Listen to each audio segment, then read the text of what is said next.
Hey, my name is Gabe Nolan. I'm 38 years old and I run a bakery called Maggie's on the main street of a town named Marbury. And if you want to understand me, you only need to understand two things about that sentence. The first is that I make the best bread in 3 counties. And I say that plainly because it's true, and false modesty is a waste of everyone's morning. The second is that the bakery is named Maggie's, and Maggie was my wife, and Maggie has been dead for 3 years, and I kept her name on the door because taking it down felt like a second funeral I couldn't survive. So that's me. A man who bakes beautiful bread in a shop that carries his dead wife's name and hasn't felt the temperature of a single loaf in 3 years. Maggie and I started that bakery together the year we married, 2 kids with a loan we had no business getting, and a used oven and more nerve than sense. And we built it into the beating heart of Marbury's mornings, the place where the whole town started its day. She was the warmth of it. I was the hands. She'd work the front and know every customer's order and their kids' names and their troubles, and I'd work the back and make the thing that made them come, and together we were a whole that neither half could manage alone. And then one October she had a headache that wasn't a headache, an aneurysm the doctors said, nothing anyone could have caught. And she was gone between a Tuesday and a Wednesday, 41 years old, and I opened the shop that Thursday because I did not know what else a person does with his hands when the reason for them stops. I have opened it every morning since. I bake in the dark. I sell in the light. I nod at the customers and I don't know their kids' names because knowing people was Maggie's job and I never learned it, and the town has watched me turn slowly to stone behind the counter of a shop with my dead wife's name on the glass, and everyone's too kind to say it. And I've been grateful for the silence because it let me keep pretending that going through the motions was the same as being alive. It is not the same. I know that now. I found out it wasn't the same at dawn on a gray morning in November when I opened the back door to put out the day's first bread smell into the street and nearly tripped over a woman lying unconscious on the cold, wet pavement outside my shop. I want to be honest about my first reaction because it tells you everything about the man 3 years of stone had made me. My first reaction was not compassion. It was a kind of exhausted dismay, here is a problem I do not have room for. The reaction of a man so walled off from the world that another human being collapsing on his doorstep registered first as an inconvenience. I'm not proud of it, but I knelt down anyway, because even a stone man's body remembers how to kneel.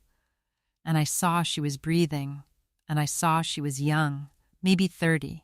And I saw a lot of other things in about 2 seconds that rearranged my dismay into something worse.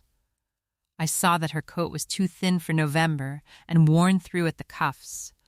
I saw that she was thin in the way a person gets thin without meaning to.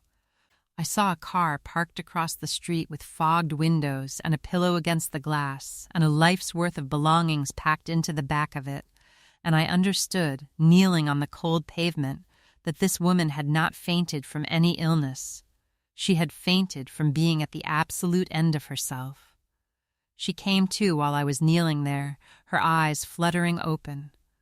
And there was a moment of blank confusion, and then a flood of pure animal fear as she registered a large stranger leaning over her, and she scrabbled backward against the brick, and I put my hands up and said, "Easy, easy, you passed out. You're all right. I've got a bakery right here. It's warm. That's all this is." And she looked at me, and she looked at the open door and the warm light and the smell of bread coming out of it, and then she did the thing that broke through 3 years of my stone in a single sentence.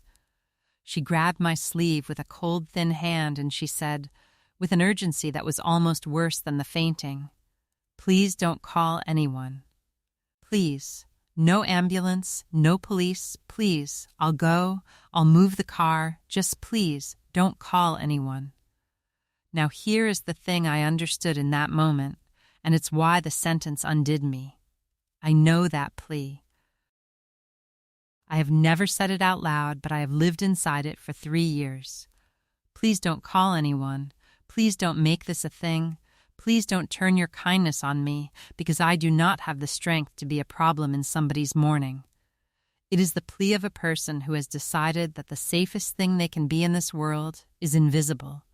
And I recognized it the way you recognize your own handwriting, because I'd been writing it on my own life every single day since Maggie died.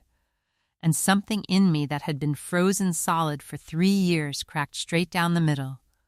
I'm not going to call anyone, I said, and I meant it in a way that surprised us both. But you're not moving any car either. You're going to come inside and sit by my oven where it's warm, and I'm going to feed you, because I own a bakery, and there is more bread in there than one bitter man can eat, and you fainting on my doorstep is frankly bad for business. That's all this is. Bread and a warm chair. No calls. You have my word. She stared at me like she was checking the offer for the catch, the trap, the price at the end, and I recognized that too, and I just stayed there with my hands open until whatever she saw in my face let her believe me.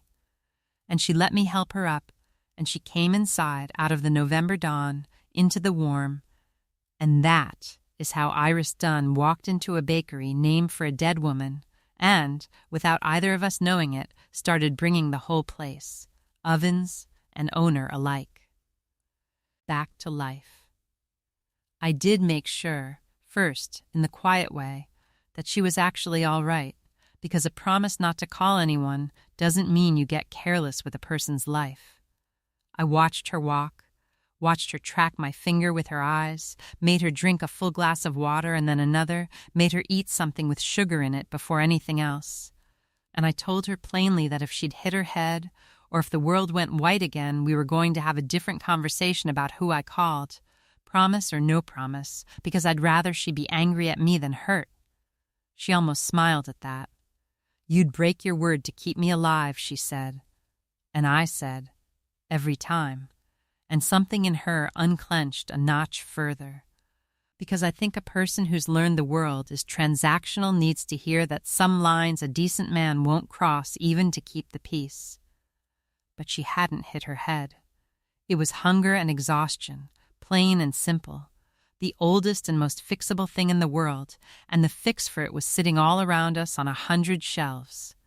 I sat her by the big oven, and I gave her the heel off the first loaf, still hot, with butter, and I watched her try to eat it slowly, with manners, and fail, because she was too hungry for manners, and I had to turn around and busy myself with a tray so she wouldn't see my face.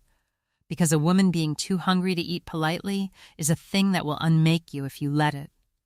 I made her a proper breakfast, eggs and toast and the good coffee, and I didn't ask her a single question, because I'd learned from the inside that questions are just kindness with a bill attached, and she needed to eat one meal in this life without earning it. I gave her a dry sweatshirt from the hook in the back, one of mine, far too big, and I put a second heater on near her chair. And I went about opening the shop like it was the most ordinary morning in the world, like there wasn't a half-starved stranger thawing by my oven, because I understood that the greatest gift I could give her right then was to not make it a scene, to let her be a person in a warm room instead of an emergency. She ate. Color came back into her face, and slowly, over that first morning, in pieces, not because I asked, but because a warm room and a full stomach will loosen a person who's been holding herself rigid for months, the story came out. Her name was Iris.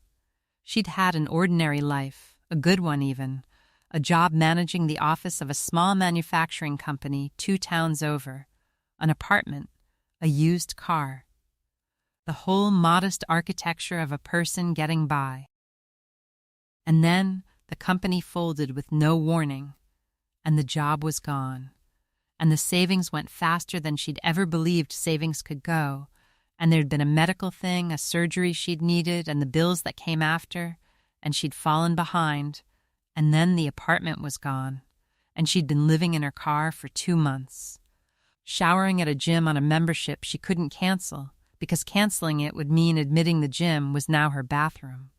She'd been driving town to town looking for work, and she hadn't eaten a real meal in 3 days because what money she had left went into the gas tank that was her only roof, and she'd parked on my quiet street to sleep. And she'd gotten up at dawn to move before anyone noticed her, and she'd stood up too fast on an empty stomach, and the world had gone white.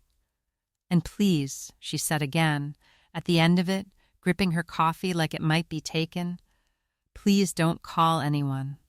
There's no one to call anyway. That's the part people don't understand. When they say we should call someone, there's no one. My parents are gone. I was an only child. There's no one whose couch I get to land on. It's just me and a car and a gym membership. So please don't turn me into a case. I couldn't stand to be a case. I've got a little pride left, and it's about the only thing I do still have. There's no one to call. That was the sentence that did it, because I had spent 3 years believing I was the loneliest man in Marbury, a widower rattling around a shop full of his wife's name, and here was a woman who had fainted from hunger on my doorstep, and whose entire safety net in the whole wide world was a fogged-up hatchback, telling me there was no one, not one single person, and I understood 2 things at once. That my grief, as real as it was, had been a kind of luxury, a thing I got to marinate in because I had a business and a home and a town full of people too kind to push me, and that this woman across from me had nothing and had somehow kept her decency and her pride intact through all of it, and that if I let her move that car and drive off into the November morning, I would be turning back into stone on purpose, and I was suddenly, fiercely, done with being stone. You're not a case, I said. And here's what's going to happen. And you can say no, but hear me out first. I've got a storeroom in the back with a good couch in it that used to be the break room back when this place had more than one bitter man working in it. It's warm and it's dry and it's private and it locks from the inside. You'll sleep there tonight. Not charity. I'll be honest with you. I need the help. I've been drowning the books and the front of this shop for 3 years because that was my wife's half and I never learned it, and I've been letting the whole place slide because I stopped caring whether it floated. You managed an office. You'll earn your keep and then some, and you'll sleep somewhere that isn't a car, and nobody gets called, and nobody's a case. It's a job with a couch. That's all it is. And Iris Dunn looked at me for a long, long moment, and then she put her face in her hands and cried, quietly, the way you cry when someone hands you the best part of the bread and doesn't ask who you are, and she said, "Why would you do that for a stranger?" And I said, the truest thing I'd said in 3 years, because somebody should have done it for me, and nobody knew how to reach me. Consider it me reaching back. She stayed. And here is where I have to tell you that I expected to be the one doing the saving, and I was wrong, the way a stone man is always wrong about which way the rescue runs. Because Iris Dunn walked into Maggie's the next morning, rested and fed, in the one clean blouse from her car. And she looked at the disaster I'd made of the front of the shop and the books and the ordering, and something woke up in her that hunger had been sitting on for months. She was brilliant. She was the manager I'd been missing for 3 years and never admitted I needed. Within a week, she'd untangled the books and reordered the supply chain and figured out that I'd been losing money on half of what I baked because I'd never once done the math Maggie used to do in her head. Within 2 weeks, she knew the customers' names, all of them, and their kids' names and their troubles, and I'd come out from the back to find the front of my shop warm again, actually warm, full of chatter and regulars lingering, the way it used to be when Maggie ran it, and it should have hurt, and instead it was like watching a fire relit in a hearth that had been cold so long I'd forgotten it. Was a hearth. She did small things that undid me. She learned that old Mr. Petrakis liked his roll warmed and started warming it before he asked. She noticed the school teacher who came in Fridays looking tired and started slipping an extra cookie in her bag on the house, and told me it was marketing, and it was. But it was also just Iris, being the thing she was under all that hunger and fear. Which was kind. She found Maggie's old chalkboard in the back, the one Maggie used to write the daily specials on, in her big loopy hand. And Iris didn't know it was Maggie's. She just cleaned it up and hung it and started writing the specials in her own hand, and the first morning I saw it hanging there, with writing on it again, after 3 years I had to go stand in the walk-in cooler for a minute and pull myself together. When I came out, she saw my face and didn't ask, just handed me a coffee, the way you do for somebody when you're not going to make them explain, and I understood she'd learned that same language I had. The sideways kindness, the kind that doesn't send a bill.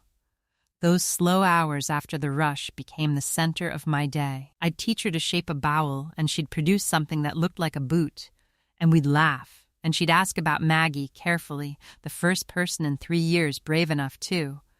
And I found I could talk about my wife without turning to stone, could remember her out loud, and it was like a window opening in a house that had been shut up so long the air had gone stale. One afternoon, Iris asked what the cardamom smell was in an old tin on the high shelf, and I told her it was my wife's recipe, her signature bun, and that I hadn't made it in 3 years because I couldn't, and Iris just nodded and put the tin back exactly where it was and never pushed, and that, too, was a kindness, and I filed it away with all the others. The town noticed. Old Fay noticed first. Fay is Maggie's mother. My mother-in-law, 70 years old, and she's kept coming to the bakery every single week for 3 years, buying a loaf she probably doesn't eat, I think just to sit near the last place her daughter was happy, the two of us grieving the same woman across a counter without ever quite saying so. And Fay came in the 3rd week and saw Iris behind the counter knowing everyone's name, saw the front of the shop full and warm, saw me come out from the back and actually laugh at something a customer said. Laugh. Out loud. And Fay's old eyes filled up, and she caught my sleeve on the way out and said, "It's good to hear that shop sound like a shop again, Gabe. It's been a tomb. Maggie would have hated what you turned it into." And she said it kindly, and it landed like a slap, the good kind, the kind that wakes you up. Iris and I fell into a rhythm. She ran the front and the books, I ran the back, and in the slow hour after the morning rush we'd sit and drink coffee and I'd teach her to bake badly. She was hopeless at it and got flour everywhere and laughed at herself. And I found I could talk again, could tell stories again, could be a person again, and I realized I was living for that slow hour the way a plant lives for a window. She got her feet back under her fast, the way capable people do when you just give them a floor to stand on. She saved enough for a deposit on a little apartment above the flower shop. She fixed her car and stopped flinching every time a bill came. She got her pride back, the whole of it, and it was a thing to watch, a person reassembling herself in real time, and I was so busy being proud of her that I didn't notice I'd fallen in love with her until the noticing arrived all at once, on an ordinary Tuesday, watching her laugh with a customer with flour on her nose. And it hit me like the cold pavement hit her that first morning. I was in love with Iris Dunn. And the second I knew it, the stone came back. Because loving Iris meant Maggie was really, finally, all the way gone, and it felt like a betrayal so total I couldn't breathe. So I did the thing a grieving coward does. I went cold.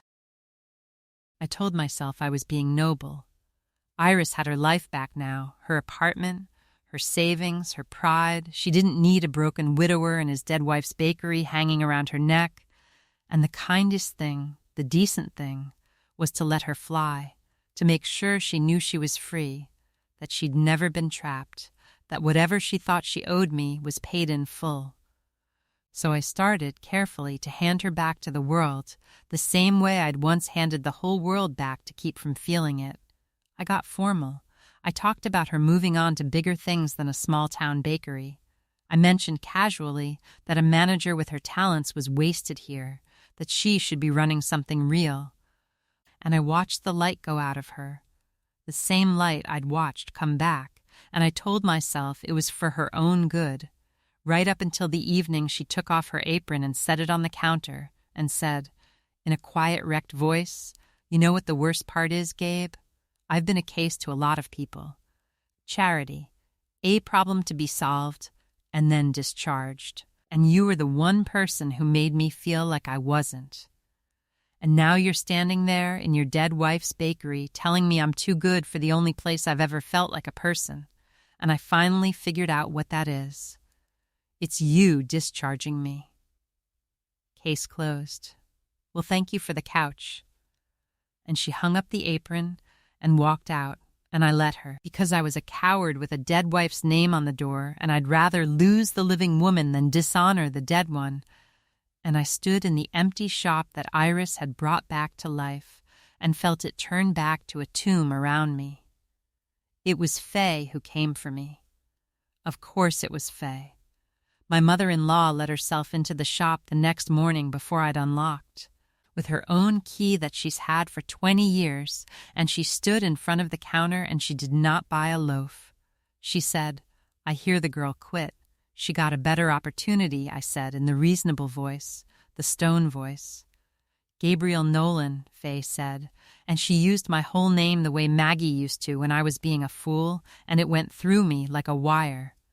"I have buried a husband, and I have buried my only daughter, and I have watched you, whom I love like my own son, spend 3 years turning her bakery into a mausoleum and calling it faithfulness. And I have kept my mouth shut, because grief is a sacred thing and a person has to walk through it their own way. But I am not going to keep my mouth shut about this. You have got it in your head that loving that girl would be a betrayal of my Maggie. So let me tell you something about my daughter, since you seem to have forgotten her while you were busy worshiping her. Maggie was the warmest human being God ever made. She spent her whole life pulling cold people close to the fire. If she looked down right now and saw that a starving woman fainted on her doorstep and her husband took her in and she brought this whole shop and this whole broken man back to life, and then he threw her away to keep a candle burning at Maggie's shrine, my daughter would come down from heaven and box your ears.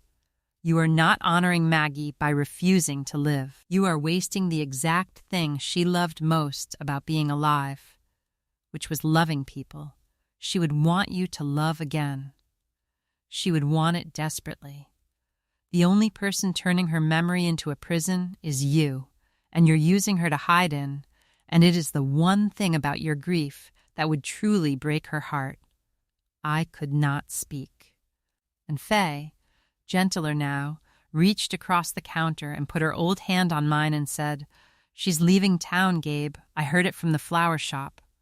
Took a management job 2 hours away. Starts Monday. Packing up that little apartment right now. So you've got until she loads the car." And I'd hurry, because that girl has spent her whole life being left. And if you let her drive off, you'll have taught her one final time that she was right to never call anyone. Go be the anyone. Go. I went. I have never moved so fast in my life. I drove to the flower shop and up the outside stairs to the little apartment, and the door was open and there were boxes, and Iris was wrapping a mug in newspaper. And she looked up and saw me, and her face did a complicated, painful thing, hope and hurt at war. And I stood in the doorway out of breath, and I said the whole of it. Everything. No stone left. "I fell in love with you," I said, "and it scared me so badly I turned back into the man you found on that pavement.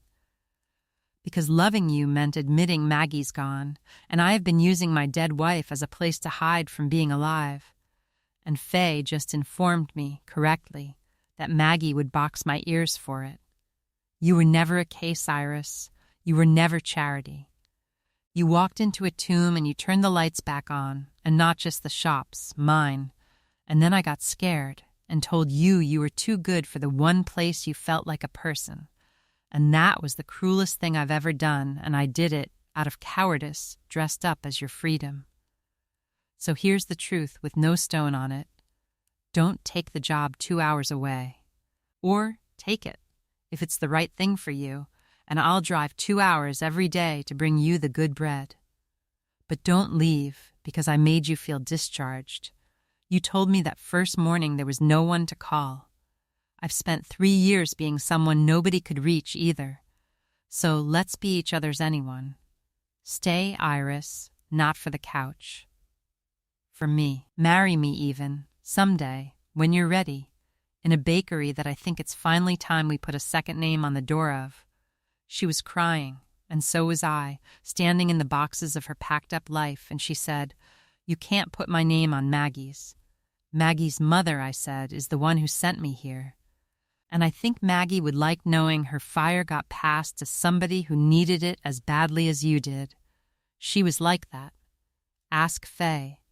And Iris Dunn crossed the little apartment through the boxes and put her flower-less hands on my face and said, "I have wanted to belong somewhere my entire life, and I fainted onto the doorstep of the one place that would have me. Don't make me knock twice," and she kissed me. And 3 years of stone came off me all at once, and I felt, standing in her half-packed apartment, the specific warmth of a man being chosen and choosing back, which I'd thought I would never feel again as long as I lived. She didn't take the job 2 hours away. She stayed, and she runs Maggie's with me now, the front and the books and the warmth. The way it's meant to be run, and business is the best it's been since before I turned to stone. We didn't rush the rest, because a widower and a woman who's been left her whole life both know what it costs to build on ground you haven't tested. But she moved out of the apartment over the flower shop eventually, and into the rooms over the bakery. And last spring we did put a second name on the glass, so it reads Maggie's and Iris's now. And I was afraid it would feel like a betrayal right up until the sign painter finished and I stepped back and looked, and it didn't feel like goodbye to Maggie at all. It felt like Maggie finally getting to do the thing she loved best one more time, pulling a cold person close to the fire. Faye cried when she saw the sign. She comes every morning now and she buys a loaf she actually eats, and she and Iris are thick as thieves, 2 women who lost everyone and found a family behind a bakery counter. The 2 of them run me ragged, and I have never been happier to be run ragged in my life. We hired help. Finally, a couple of high school kids for the counter. And the shop went from a one-man tomb to a proper bustling bakery again. A line out the door on Saturdays, kids' drawings taped up behind the register, the whole warm chaos of a place that's alive. Iris started a thing where anybody who comes in genuinely hungry and can't pay eats anyway, no questions, no scene, a warm chair, and the best part of the bread. And she runs it so quietly and so matter-of-factly that the people it's for never once feel like a case, and I know exactly where she learned that, and I know exactly who she learned it for, and every time I watch her do it, I fall in love with her a little more. I make Maggie's cardamom buns again, the ones I couldn't bear to make for 3 years, and I taught Iris the recipe. And some mornings I catch her making them with flour to her elbows and Maggie's own handwriting on the card propped up beside her. And my chest does a thing that is grief and joy so tangled together I've stopped trying to separate them. I asked Iris once, late, why she parked on my street that night, out of every street in every town she'd driven through. And she said it was the only one with a warm light on that early. I didn't know it was a bakery. I just knew there was a light. I've thought about it a lot, and I don't think it was luck, Gabe. I think when you've got no one to call, you learn to steer toward the warm lights, and yours was on at 5 a.m, and something in me knew to stop. I think about that a great deal.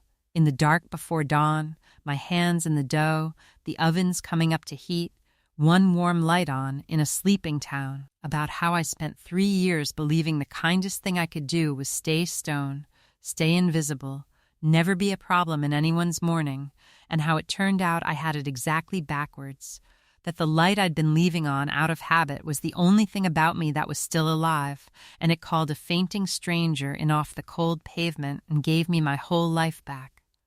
So here's what I've got for you, if you've read this far into a bread man's story. If you've been telling yourself there's no one to call, if you've decided the safest thing you can be is invisible, a person who doesn't make trouble in anyone's morning, If you've turned some grief or some shame into a tomb and moved into it, this is me telling you from the far side of nearly staying stone forever, leave the light on, steer toward the warm ones. And if somebody faints on your doorstep, or knocks, or just stands there in the cold looking like they've got nowhere left, open the door and hand them the best part of the bread, and don't ask who they are. Because you have no idea who's about to bring your whole frozen life back to a boil. There's always someone to call. Sometimes you just have to be brave enough to be the someone, and sometimes you have to be brave enough to steer toward the light and let them. Both are hard. Both are worth it. I almost miss mine because I'd rather have kept a candle burning at a shrine than warm my hands at a living fire. Don't be as slow as I was.